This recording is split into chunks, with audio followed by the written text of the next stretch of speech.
to the channel Acharya Ji Online. Please subscribe the channel and press the bell icon. सुप्रभात प्यारे मेहमान, कैसे हैं आप? तो अपने घर में स्वस्थ होंगे, खुश होंगे। अभी अभी आपने परीक्षा दी है। क्या आप जानते हैं परीक्षा का अर्थ क्या होता है? परीक्षा का अर्थ होता है किसी की योग्यता, विशेषता, सामर्थ्य और गुण को जानना। यानी किसी की योग्यता, विशेषता, सामर्थ्य और गुण को जांचने के लिए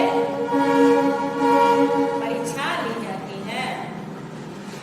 तो आज हम लोग जो पाठ पढ़ेंगे उस पाठ का नाम है परीक्षा। सबसे पहले मैं इस पाठ के कठिन शब्दों को बोर्ड में लिखी हूँ और उसका अर्थ भी लिखी हूँ। जैसे है महाशब्द, चर्चा की बड़ी पुस्तक, वर्णन, बखान, परीक्षा, इम्तिहान, घोषणा, सबको सुनाकर कहना, लक्ष्य, निशाना को भेजना, शाखा, डाल, तेजस्वी, तेज को रखने वाला, प्रसन्न, खुश, सुभाषिस, आशीर्वाद। आप लोग इसे अपनी कॉपी में लिखेंगे और याद भी करेंगे। तो चलो हम लोग चलते हैं पाठ पर। अभी अभी हम सबों ने टीवी पर महाभारत देखा है। आप जानते हैं महाभारत को किसने लिखा? महाभारत को महर्षि वेद व्यास ने लिखा है। उन्होंने महाभारत में कौरवों और पांडवों के जीवन का वर्णन किया है। कौरव और पांडव के जीवन लीला का वर्णन किया है। धृतराष्ट्र और पांडु दोनों भाई थे। धृतराष्ट्र जन्म से अंधे थे। पांडु उनका छोटा भाई था, इसलिए पांडु को ही हस्तिनापुर का राजा बनाया गया। पांडु के मृत्यु के बाद धृतराष्ट्र को हस्तिनापुर का राजा बनाया गया। धृतराष्ट्र के 100 पुत्र थे और पांडु के 5 पुत्र थे। 105 राजकुमार हुए। इन 105 राजकुमारों की शिक्षा बचपन में गुरु कृपाचार्य द्वारा हुई। जब वे कुछ बड़े हुए तो शस्त्रों की शिक्षा उन्हें द्रोणाचार्य द्वारा दी गई। सभी राजकुमार गुरु द्रोणाचार्य के आश्रम में रहकर शिक्षा पा रहे थे। एक दिन गुरु द्रोणाचार्य के मन में यह बात आई कि क्यों न एक परीक्षा ली जाए। यह विचार कर पास के उपवन में उन्होंने एक पेड़ की डाल पर चिड़िया बनाकर रख दी। चिड़िया नीले रंग की थी, परंतु उसकी आंखें सफेद थी। कुछ दूर पर 105 राजकुमार खड़े थे कतारबद्ध। गुरु द्रोणाचार्य ने घोषणा की है कि वृक्ष की डाल पर चिड़िया की बाईं आंख की पुतली को बाण से भेदना है। जो लक्ष्य भेद कर सकेगा वही परीक्षा में सफल होगा। अब सभी राजकुमारों के मन में हलचल मच गई। सभी अपनी बारी का इंतजार करने लगे। धीरे धीरे गुरु द्रोणाचार्य ने सभी को बारी बारी से बुलाना आरंभ किए। सबसे पहले युधिष्ठिर की बारी आई। युधिष्ठिर अपने धनुष पर बाण चढ़ाया और गुरु से पूछा, अब तुम्हें क्या करना है? गुरु द्रोणाचार्य बोले कि सबसे पहले तुम ये बताओ कि अपने सामने तुम्हें क्या क्या दिखाई दे रही है।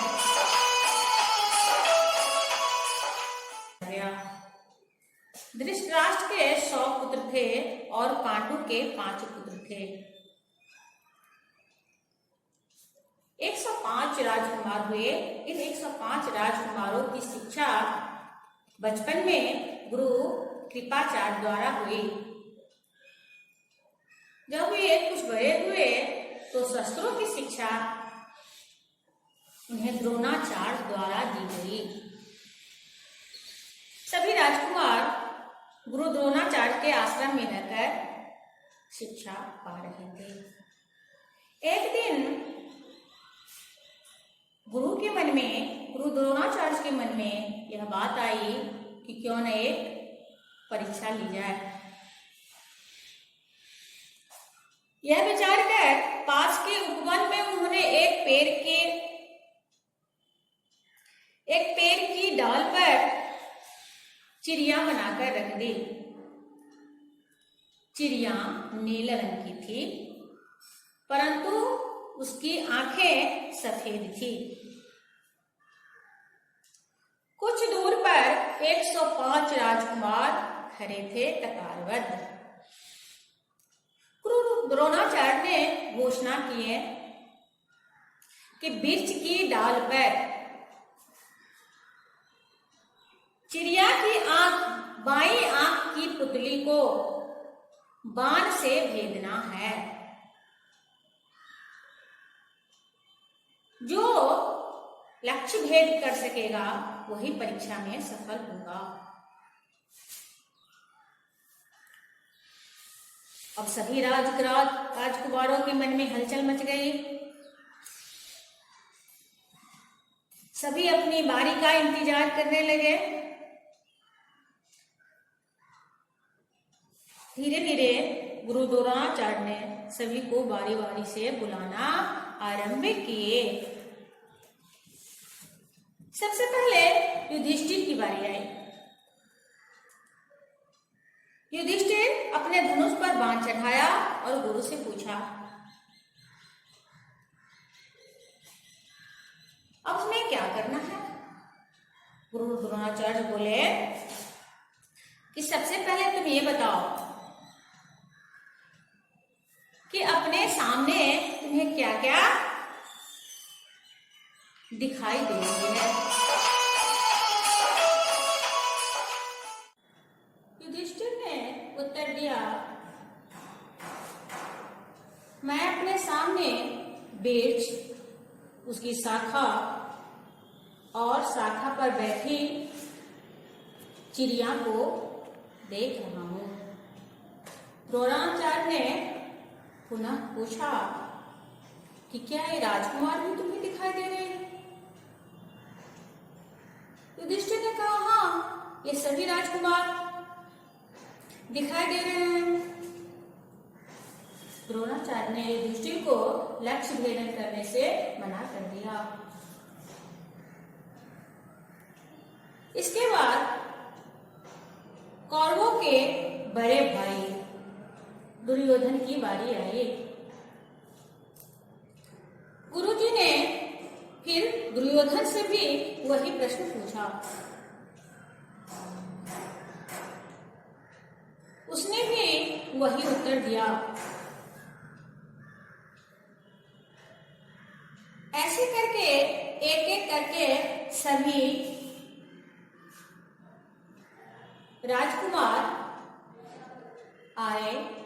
गुरुजी ने उनसे प्रश्न पूछा और उत्तर से संतुष्ट नहीं होकर लक्ष्य भेदने से मना कर दिया। अंत में सबसे अंत में तेजस्वी छात्र अर्जुन की बारी आई। अर्जुन पांडवों का तीसरा भाई था। वह धनुष बाण लिए गुरु के पास आया और धनुष पर बाण चढ़ाकर खड़ा हो गया। फिर गुरु से पूछे कि गुरुजी बताइए अब हमें क्या करना है।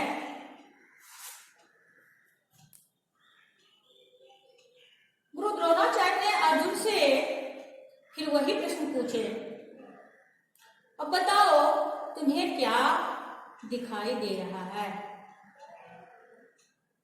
अर्जुन ने उत्तर दिया कि मुझे सिर्फ चिड़िया की सफेद पुतली दिखाई दे रहा है। गुरु द्रोण अर्जुन का उत्तर सुनकर प्रसन्न हुए और बोले, बिल्कुल ठीक, अब तुम बाण चलाओ। अर्जुन ने बाण चलाया। अर्जुन का निशाना अचूक था और उसने चिड़िया की बाईं आंख की पुतली को बींध दिया। गुरु द्रोणाचार्य बहुत प्रसन्न हो गए, खुश हो गए और अर्जुन को शुभाशीष देते हुए कहे,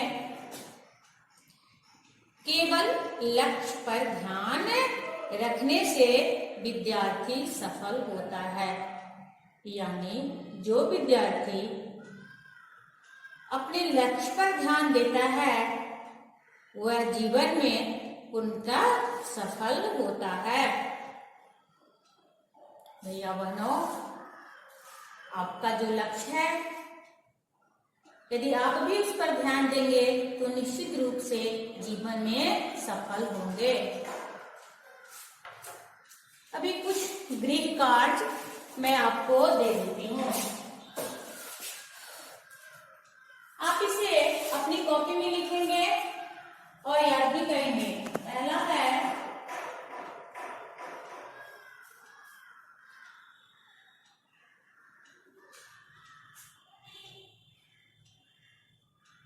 महाभारत को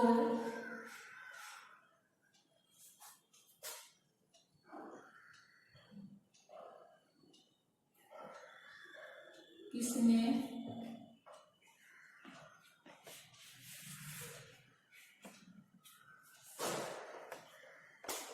लिखा। और दूसरा है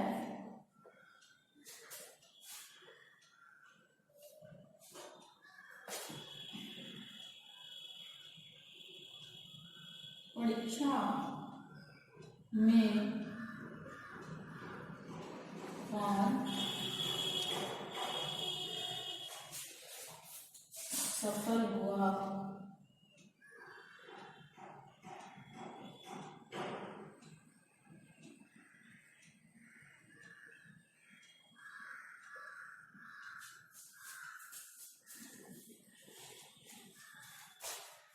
ठीक, अब तुम बाण चलाओ। अर्जुन ने बाण चलाया। अर्जुन का निशाना अचूक था और उसने चिड़िया की बाईं आंख की पुतली को बींध दिया। गुरु द्रोणाचार्य बहुत प्रसन्न हो गए, खुश हो गए और अर्जुन को शुभाशीष देते हुए कहे,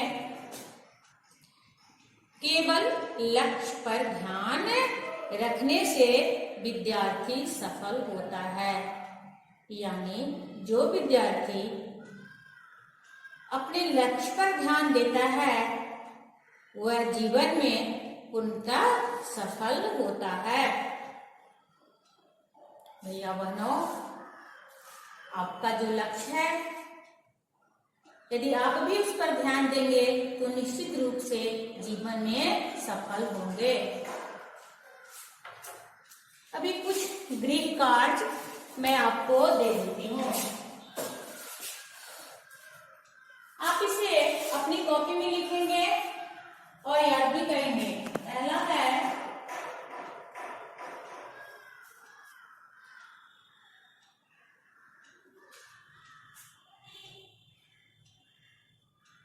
महाभारत को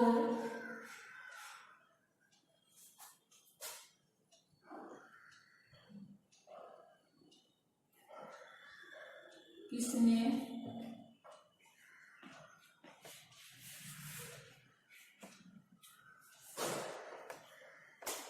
लिखा, और दूसरा है